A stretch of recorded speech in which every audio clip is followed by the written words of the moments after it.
Today we're talking about rate capping, rate pegging and special rate variations. It's very important to remember that these apply only to the top two lines of your rates and charges notice. A lot of people are very afraid that when we talk about rates, we're talking about the entire bill. In 1977, the New South Wales government introduced rate capping on New South Wales councils. That means that restricts the total income each individual council can raise for general operational funds. In Tenterfield's case, this year, it is $4,852,131.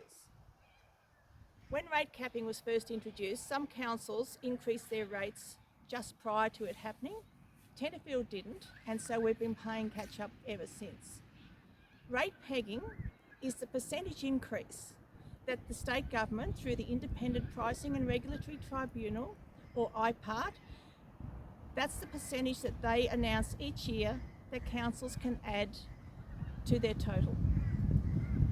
Remembering this is the general fund, that applies for roads, bridges, parks and gardens, cemeteries, building maintenance, footpaths, guttering, etc. Our total operational expenditure in Tenterfield Shire is always a bit over $20 million.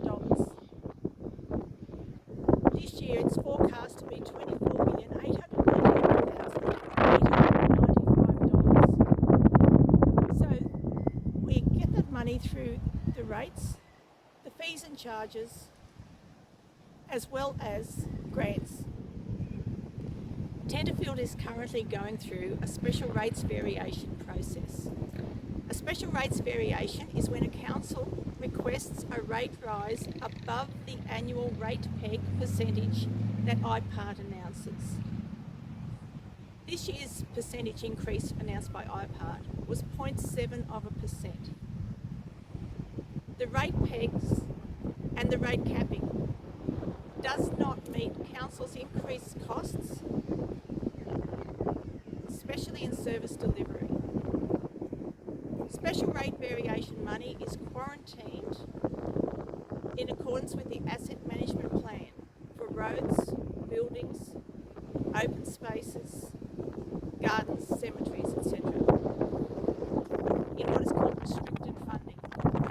It can't be used for any other purpose.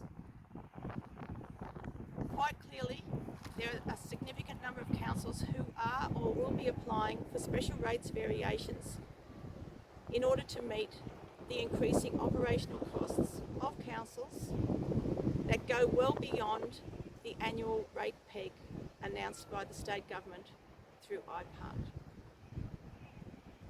This is what Tenterfield and the Tenterfield community are facing